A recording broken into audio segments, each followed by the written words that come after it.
வணக்கம். வாழ்க வளமுடன். பிரவேசிக்கால நமக்கு 3 பேப்பர் இல்லைங்களாப்பா? அதில் 3வது பேப்பராக நாம் தமிழும் ஹிந்தியும் சேர்ந்து எழுதுவோம். ஒன்னொன்றுமே 50-50 மதிப்பெண்கள். அதில் நாம் இப்போ தமிழ் பகுதி மட்டும் பார்க்க போகிறோம்.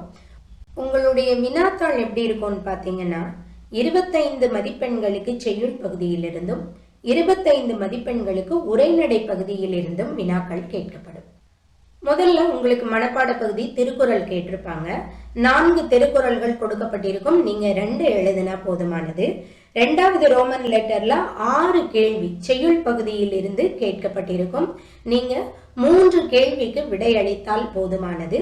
ஒவ்வொரு கேள்விக்கும் 5 மதிப்பெண்கள், மொத்தத்துல 15 மதிப்பெண்கள். 2 திருக்குறள் எழுதுவீங்க. ஒவ்வொரு திருக்குறளுக்கும் 5-5 மதிப்பெண்கள், 10 மதிப்பெண்கள். ஆக மொத்தம் செய்யுள் பகுதியிலிருந்து 25 மதிப்பெண்கள். அதுக்கப்புறம் உரைநடை பகுதி. உரைநடை பகுதியில ERC, அதாவது இடம் சுட்டி பொருள் விளக்கம் தருக. 4 வினாக்கள் கொடுத்திருப்பாங்க. நீங்க 2 வினாக்களுக்கு விடையளித்தால் போதுமானது. 5-5 10 மதிப்பெண்கள். வழக்கம் போல உரைநடை பகுதியிலிருந்து 6 வினாக்கள் கேட்டிருப்பாங்க. அதுக்கு 3 வினாக்களுக்கு நீங்க பதில் கொடுக்க வேண்டும். 15 மதிப்பெண்கள். அப்போ செய்யுள் பகுதியிலிருந்து 25 மதிப்பெண்கள், உரைநடை பகுதியிலிருந்து 25 மதிப்பெண்கள், 50 மதிப்பெண்களுக்கான வினாத்தாளினுடைய விவரம் இதுதான்ப்பா. இப்போ நீங்க பார்க்கக்கூடிய இந்த வினா விடை பகுதி நம்மளுடைய தமிழ் தென்றல் புத்தகம், அதாவது தக்ஷின் பாரத ஹிந்தி பிரச்சார் சபாலேருந்து கொடுத்துருக்குறாங்க இல்லையா, அந்த புத்தகத்துக்கு பின்னால வினா விடை கொடுத்துருக்குறாங்க. நம்முடைய பிராத்மிக், மத்தியமா, ராஷ்டிரபாஷா புத்தகங்கள்ல நம்மளுடைய புத்தகத்துக்கு பின்னாடி வினாவிடை எல்லாம் கொடுத்துருப்பாங்க இல்லையா, அதே மாதிரி இந்த தமிழ் தென்றல் புத்தகத்துல புதிதாக வினாவிடை எல்லாமே கொடுத்துருக்குறாங்க. அந்த ஹிந்தி பிரச்சார் சபா புத்தகத்துல இருக்கக்கூடிய வினாவிடையை தான் நான் உங்களுக்கு கொடுக்குறேன். சரிங்களாப்பா? வினாவிடைக்குள்ள போயிடலாமா? கடவுள் வாழ்த்து. முதல் குறள், அகர முதல எழுத்தெல்லாம் ஆதி பகவன் முதற்றே உலகு. 2வது, கற்றதனால் ஆய பயன் என்கொல் வாலறிவன் நற்றாள் தொழா அர் எனின். 3வது, மலர்மிசை ஏகினான் மானடி சேர்ந்தார் நிலமிசை நீடு வாழ்வார். 4, வேண்டுதல் வேண்டாமை இலான் அடி சேர்ந்தார்க்கு யாண்டும் இடும்பை இல. 5, இருள் சேர் இருவினையும் சேரா இறைவன் பொருள் சேர் புகழ் புரிந்தார் மாட்டு. 6, பொறிவாயில் ஐந்தவித்தான் பொய்தீர் ஒழுக்க நெறி நின்றார் நீடு வாழ்வார். 7, தனக்குவமை இல்லாதான் தாழ் சேர்ந்தார்க்கு அல்லால் மனக்கவலை மாற்றல் அரிது. 8, அறவாழி அந்தணன் தாழ் சேர்ந்தார் கல்லால் பிறவாழி நீந்தல் அரிது. 9, கோளில் பொறியில் குணமிலவே எண் குணத்தான் தாளை வணங்காத்தலை. 10, பிறவி பெருங்கடல் நீந்துவர் நீந்தார் இறைவன் அடி சேராதார். புறநானூறு குறிப்பு வரிகள். இப்ப இந்த புறநானூறுங்கிற வார்த்தையை நாம பிரிச்சு எழுதிக்கிடலாம். புறம் கூட்டல் நானூறு. நானூறுங்கிறது எண், அது நம்ம எல்லாருக்குமே தெரியும். புறம்னா என்னங்கிறதுக்கு ஒரு சின்ன விளக்கம். இப்ப நீங்க காணொளியில என்ன பார்த்துட்டு இருக்கிறீங்க? ஒரு கை பார்க்குறீங்க இல்லையா? கையினுடைய உள்பகுதியை நாம உள்ளங்கைன்னு சொல்லுவோம், இல்லைன்னா அங்கைன்னு சொல்லலாம். வெளிப்பகுதியை நாம புறங்கைன்னு சொல்லுவோம். இப்போ கையினுடைய உள்பகுதியில ஏதாவது ஒரு பொருள் இருந்தா நாம மூடி மறைச்சுக்கிடலாம். ஆனா கையினுடைய மேல் பகுதியில ஏதாவது ஒரு பொருள் இருந்தா நம்மால மறைக்க முடியுமா? மறைக்க முடியாது இல்லையா? அதாவது மற்றவர்களுக்கு தெரியாமல் மூடி மறைக்க முடியாத வாழ்க்கைய நாம என்னன்னு சொல்றோம்? புற வாழ்க்கை, அதாவது புறம்ங்கிறோம். ஒரு கையிலேயே எவ்வளவு அழகான விளக்கத்தை கொடுத்துருக்காங்க பாத்தீங்களா? உள்ளங்கை புறம் கை. அதே மாதிரிதான் புறங்கையில என்ன இருந்தாலும் மறைக்க முடியாது. அது மாதிரி ஒரு மனித வாழ்க்கையில் மூடி மறைக்க முடியாத வாழ்க்கையை பற்றி கூறக்கூடியது புறம். இதுல 400 பாடல்கள் இருக்கிறதுனால இது புறநானூறு, புறம் கூட்டல் 400 புறநானூறு என்று அழைக்கப்படுகின்றது. இதுவரைக்கும் நான் சொன்ன இந்த கருத்து நீங்க புரிஞ்சுக்கிறதுக்காக மட்டும்தான் இதை தேர்வுல எழுதணுங்கிற அவசியம் கிடையாது. சரி, புறநானூறு குறிப்பு வரைக. நேரடியா வினா விடைக்குள்ள போயிடலாம். புறத்திணை சார்ந்த 400 பாடல்களை கொண்ட நூல் இது. இந்த நூலின் வேறு பெயர்கள் புறம், புறப்பாட்டு என்பது ஆகும். இது 8 தொகை நூல்களுள் ஒன்று. இந்நூல் சங்ககால மக்களின் வாழ்வு நிலை, மன்னர்களின் வீரம், புகழ், கொடை, வெற்றிகள் பற்றிய பல்வேறு செய்திகளை கூறுகின்றது. தமிழர்களின் வரலாற்றையும் பண்பாட்டு உயர்வையும் நாம் அறிந்து கொள்வதற்கு உதவியாக இருக்கின்றது. புறநானூற்று பாடல்களில் ஏராளமான வரலாற்று குறிப்புகள் உள்ளன. அதாவது சேர, சோழ, பாண்டியர்களை பற்றிய குறிப்புகள் காணப்படுகின்றன. பாண்டியன் நெடுஞ்செழியன் முதலான 15 பாண்டிய மன்னர்களையும், கரிகாச்சோழன் போன்ற 18 சோழ அரசர்களையும், இமயவரம்பன், நெடுஞ்சேரலாதன், சேரன், செங்குட்டுவன் போன்ற 18 சேர அரசர்களையும் சிறப்பித்து பாடுகின்றது இந்த நூல். புறநானூறு பற்றிய குறிப்பு அவ்வளவுதான்ப்பா. அடுத்த கேள்விக்கு போயிடலாமா? 8 தொகை நூல்கள் யாவை? 8 தொகையில இருக்கக்கூடிய நூல்கள் எத்தனை, அவை என்னெல்லாம்னு கேட்குறாங்க. 8 தொகைன்னு சொல்லும் போதே நம்மளுக்கு புரிஞ்சிடணும் அதுல 8 நூல்கள் இருக்கின்றதுன்னு. முதல் நூல் நற்றிணை, 2வது குறுந்தொகை, 3வது ஐங்குறுநூறு, 4வது பதிற்று 10, 5 பரிபாடல், 6 கலித்தொகை, 7 அகநானூறு, 8 புறநானூறு ஆகிய இந்த 8 நூல்களும் 8 தொகை நூல்கள் ஆகும். இந்த மாதிரி 8 நூல்களையும் நீங்க எழுதிக்கோங்க. இதை பாடலா கூட எழுதிக்கிடலாம், அது ரொம்பவுமே எளிதா இருக்கும். நற்றிணை, நல்ல குறுந்தொகை, ஐங்குறுநூறு, ஒத்த பதிற்று 10, ஓங்கு பரிபாடல், கற்றறிந்தார் ஏத்தும் கலியோடு அகம் புறம் என்று இத்திரத்த 8 தொகை அப்படிங்கிறது தான் அந்த கவி. பொதுவாக நம்ம தனித்தனியாக படிக்கிறத விட இந்த மாதிரி பாடலாக படிக்கும் பொழுது நமக்கு எளிதில் மறக்காது. நீங்கள் பாடலாக எழுதணுன்னாலும் எழுதலாம், இல்லை 8 நூல்களையும் எழுதி கொள்ளலாம். ஆசாரக்கோவை குறிப்பு வரைக. வழக்கம் போல இந்த ஆசாரக்கோவைங்கிற வார்த்தையை நாம் பிரித்து எழுதிக்கிடலாம். ஆசாரம் கூட்டல் கோவை. ஆசாரம்னா ஒழுக்கம்னு பொருள், கோவைனா அடுக்கி கூறுதல் அப்படின்னு பொருள். அப்போ இந்த ஆசாரக்கோவை மனித வாழ்க்கைக்கு இன்றியமையாத ஒழுக்கங்களை எடுத்து கூறக்கூடிய நூல் ஆகும். இதனுடைய ஆசிரியர் பெருவாயின் முள்ளியார். இந்த நூல் 11 கீழ்கணக்கு நூல்களுள் ஒன்று. இது ஒரு நீதி நூல். இந்த நூலின் மூல நூல் ஆரிடம் என்ற வடமொழி நூல் ஆகும். உணவு கொடுத்து உண்ணும் முறை குறித்து ஆசாரக்கோவை கூறுவது யாது? ஆசாரக்கோவை என்ன சொல்லுதுன்னு பார்த்துடலாமா? விருந்தினர்கள், மூத்தவர்கள், பசு, பறவைகள், குழந்தைகள் இவங்க எல்லாருக்கும் உணவு அளித்து அதன் பின்னரே நாம் உண்ண வேண்டும் என்று ஆசாரக்கோவை கூறுகின்றது. பாரதி பற்றி சிறு குறிப்பு வரைக. பாரதியாரை பற்றி நம்ம எல்லாருக்கும் நல்லாவே தெரியும் இல்லையா? பாரதியாரோட இயற்பெயர் என்னது? சுப்பிரமணியம். பாரதிங்கிறது அவருக்கு கொடுக்கப்பட்ட பட்டம். அவருடைய அப்பா பேர் என்னது? சின்னசாமி ஐயர். அம்மா பேரு இலக்குமி அம்மையார். அவர் பிறந்த வருடம் 11/12, 11வது நாள் 12வது மாசம். நம்மளுக்கு மறக்கவே மறக்காது இல்லையா? 11/12, 1882 ஆண்டு பிறந்தார். இவர் பிறந்த ஊர் எது? தூத்துக்குடி மாவட்டத்தில் இருக்கக்கூடிய எட்டையாபுரத்தில் இவர் பிறந்தார். இவருடைய மனைவி பெயர் செல்லம்மாள். குழந்தைகள் பெயர் தங்கம்மாள், சகுந்தலா.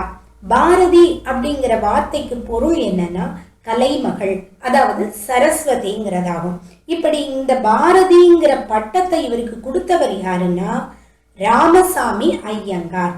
பாரதியாரோட வேறு பெயர்கள் என்னென்னு பார்த்தோம்னா மகாகவி, வரகவி, விடுதலை கவி, உலக கவி, பாட்டுக்கொரு புலவன் பாரதிங்கிறதாகும். பாரதி தன்னுடைய 7ஆம் வயதில் இருந்தே கவிதை எழுத ஆரம்பித்தார். இவ்வளவுதாங்க பாரதி பத்தின சிறு குறிப்பு. இனி நாம கேட்க போறது இடம் சுட்டி பொருள் விளக்கம் தருக. விடு விடு விடு, தொழிலை விடாதே, உணவை விடாதே, பேட்டை விடாதே, கூட்டை விடாதே, குஞ்சை விடாதே, உள்ளக்கட்டை அவிழ்த்து விடு, வீண் யோசனையை விடு, துன்பத்தை விடு. நம்மளுக்கு தெரியும் இடம் சுட்டி பொருள் விளக்கம்னா என்ன எழுதுவோம்? முதல்ல அந்த கருத்தை வாசித்து விட்டு இது எந்த பாடத்துல வந்திருக்குன்னு எழுதுவோம். அப்புறம் இதனுடைய ஆசிரியர் யாருன்னு எழுதுவோம். யார்கிட்ட சொன்னான்னு எழுதுவோம். அதனுடைய விளக்கம் எழுதுவோம். இப்போ நான் ஒரு வரியை வாசிச்சிருக்கிறேன்னா இந்த வரியை பார்த்தாலே தெரியுது. ஒரு சில விஷயங்களை செய்யன்னு சொல்றாங்க, ஒரு சில விஷயங்களை செய்யக்கூடாதுன்னு சொல்றாங்க. இவ்வளவு அழுத்தம் திருத்தமா நமக்கு இதை செய்யக்கூடாதுன்னு சொன்னாலே அது யாராதான் இருக்கும்? பாரதியாராதான் இருக்கும். சரிதான். இந்த வரிகள் சிட்டுக்குருவி என்ற பாடத்தில் இடம்பெற்றுள்ளது. அந்த சிட்டுக்குருவிங்கிற வார்த்தையை நீங்க அடிக்கோடிட்டு வைத்துக் கொள்ளுங்கள். இதன் ஆசிரியர் மகாகவி சுப்பிரமணிய பாரதியார். சிட்டுக்குருவியின் வாழ்க்கை முறையை பற்றி வர்ணிக்கும் போது இந்த வரிகள் இடம்பெற்றுள்ளன. இந்த வரிகளுக்கான விளக்கம் சொல்லலாம். நீங்க வரிகளை கவனிச்சு பாருங்க, தெரியும். எதெல்லாம் விடக்கூடாதுன்னு சொல்றாரோ அதெல்லாம் அதுல இருந்தே நீங்க பார்த்து எழுதிக்கிடலாம். தொழில், உணவு, பேட்டை. பேட்டைங்கிறது இணை, அதாவது கணவன்னா மனைவி, மனைவினா கணவன். சரிங்களா? அததான் பேட்டை. பேடு அப்படிங்கிற வார்த்தையை தான் கவிக்காக எழுதும் பொழுது அவர் பேட்டை அப்படின்னு எழுதியிருக்கிறாரு. அப்போ நாம என்ன எழுதணும்? தொழில், உணவு, பேடு, கூடு, குஞ்சி. இதை எல்லாத்தையும் என்ன செஞ்சிடக்கூடாதாம்? விட்டுறக்கூடாதாம். எதையெல்லாம் விடலான்னு சொல்றாரு? உள்ளக்கட்டு, வீண் யோசனை, துன்பம், இதை எல்லாத்தையும் நீங்க விட்டுருங்கன்னு சொல்றாரு. இதையெல்லாம் பாரதியார் என்ன சொல்றாருன்னா, குருவியின் மூலமாக இறைவன் நமக்கு உணர்த்துகின்றான் அப்படின்னு சொல்றார். இந்த பாடல்கள் எழுதப்பட்ட காலத்துல சுதந்திர உணர்வை தூண்டுமாறு எந்த பாடல் எழுதப்பட்டாலும் அந்த ஆசிரியரை கைது செய்கிறாங்க ஆங்கிலேயர்கள். அதனால பாரதியார் என்ன பண்றாரு? எல்லா விஷயத்தையும் குருவிக்கு சொல்ற மாதிரியே மனிதனுக்கு சொல்றாரு. இதை கவனிச்சு பார்த்தீங்கன்னா உங்களுக்கு தெரியும். இதுல கவனிச்சு பாருங்க, மனிதன் தொழிலை விடக்கூடாது, உணவை விடக்கூடாது, துணையை விடக்கூடாது, கூட்டை விடக்கூடாது. நம்மளுக்கு யாதுங்க கூடு? நம்மளுடைய இருப்பிடத்தை விடக்கூடாது. அதைத்தான் அவர் சொல்றாரு. நம்முடைய இருப்பிடத்தை விடக்கூடாது, குழந்தைகளை விடக்கூடாது. எதெல்லாம் விட்டுறலாம்னு சொல்றாரு? உன்னுடைய உள்ளத்தில் இருக்கக்கூடிய எண்ணத்தை அவிழ்த்து விடு, வீண் யோசனையை விட்டு விடு, தேவையில்லாத யோசனையை உன் தலைக்குள்ளேயே போட்டு வச்சிருக்காத, துன்பத்தை விடு, கஷ்டத்தை மறந்து விடுன்னு குருவிக்கு சொல்ற மாதிரி பாரதியார் மனிதருக்கு இதை அனைத்தையும் சொல்லுகின்றார். நான் விடுதலை பெறுவேன், எனது கட்டுக்கள் அறுபடும். நான் விடுதலை பெறுவேன், என் இச்சைப்படி எப்போதும் நடப்பேன். இந்த வரிகளை பார்த்த உடனே தெரிஞ்சிருது, விடுதலை விடுதலைன்னு வந்தாலே அது நம்ம பாரதியார் தான்.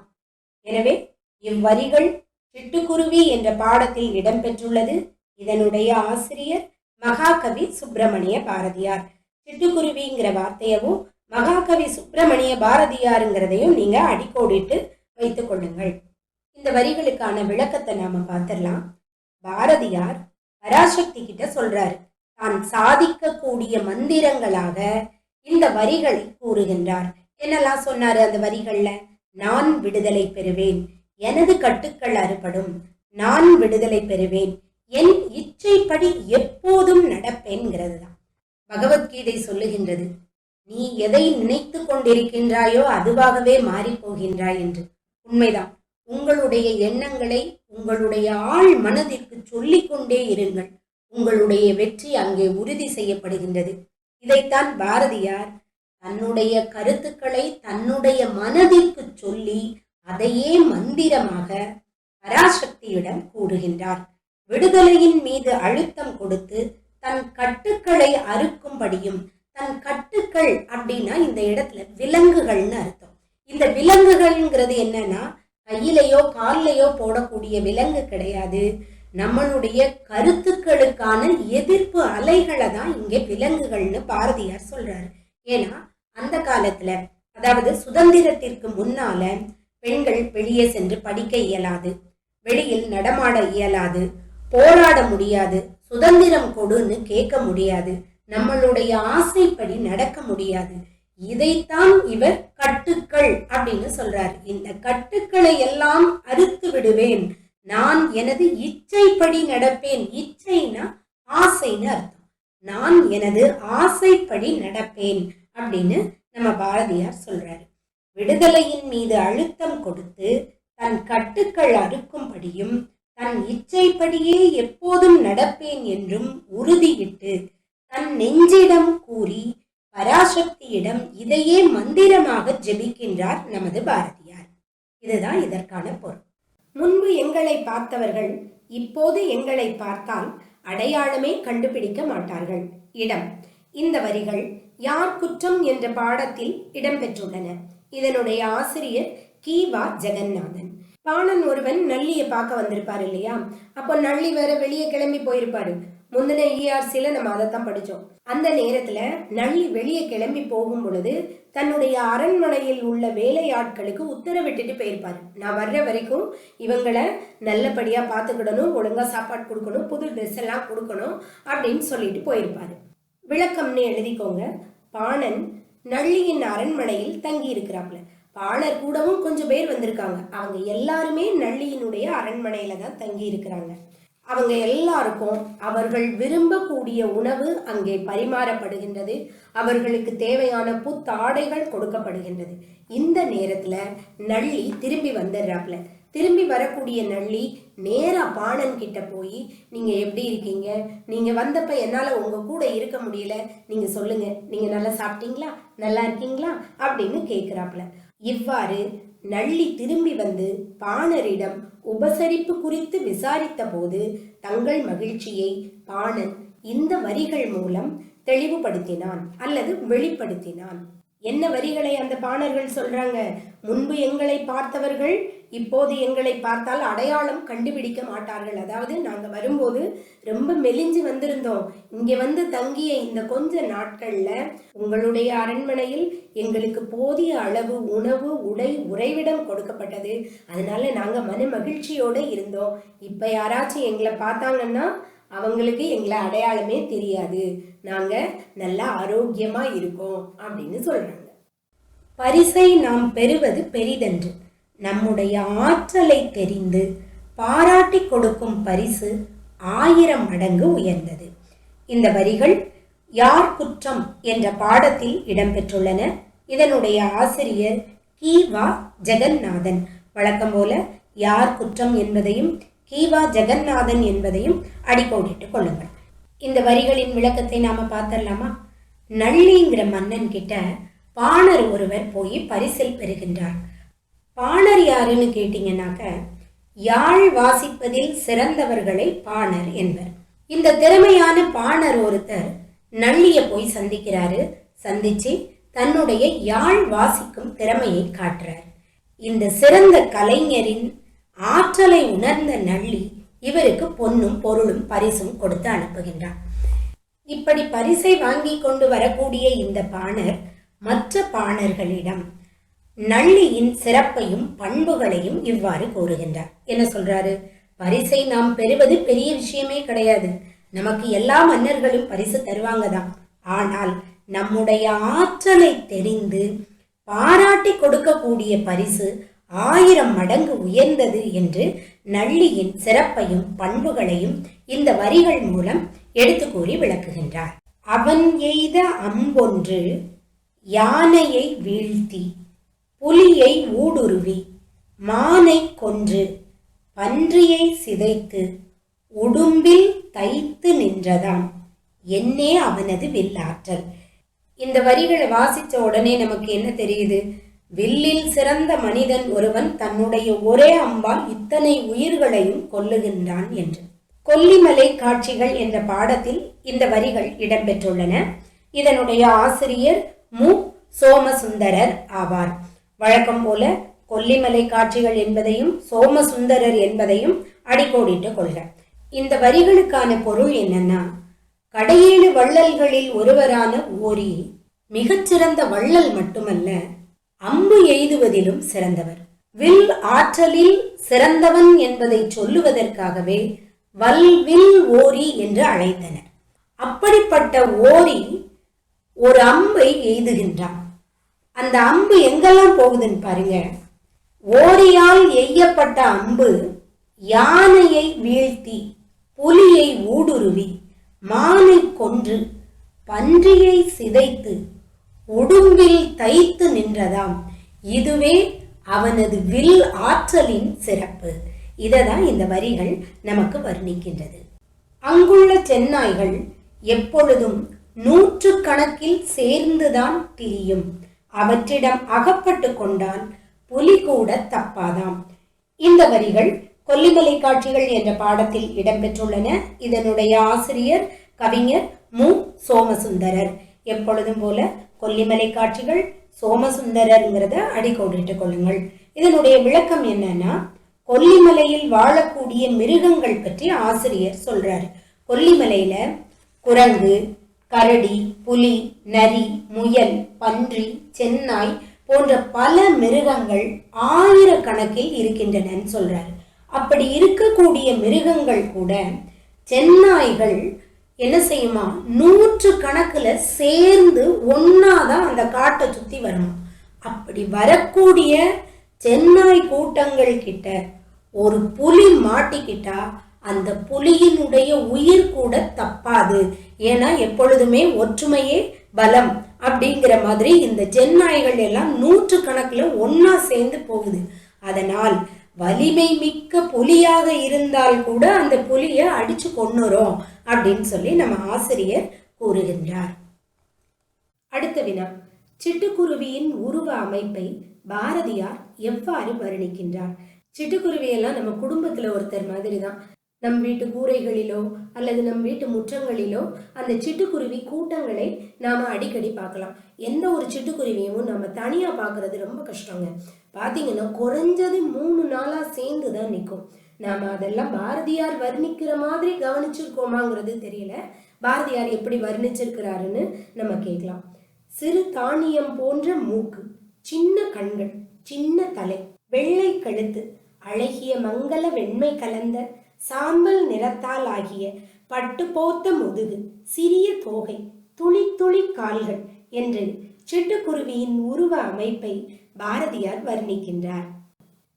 அடுத்த வினா, பந்து பிறப்பதற்கு எகிப்தில் வழங்கப்படும் கதை யாது? நன்மையை காக்கின்ற கடவுள் பெயர் ஓசிரிஸ், தீமையை காக்கின்ற கடவுளின் பெயர் செட்டு. இவங்க 2 பேருக்குமே எப்போதும் சண்டை நடந்துகிட்டே இருக்கும். ஏன்னா எப்பவுமே நல்லதுன்னா ஒரு பக்கம் இருக்கும், கெட்டது ஒரு பக்கம் இருக்கும். நல்லதுக்கும் கெட்டதுக்கும் எப்போதுமே பிடிக்காது. அதனால இந்த 2 தெய்வங்களுக்கும் சண்டை நடந்துகிட்டே இருக்கும். இந்த 2 தெய்வங்களுக்கும் சண்டை நடக்குது அப்படின்னு சொன்னா இந்த 2 தெய்வங்களையும் பின்பற்றுபவர்களுக்கு இடையிலும் சண்டை நடக்க ஆரம்பிச்சிடும். அப்படித்தானே?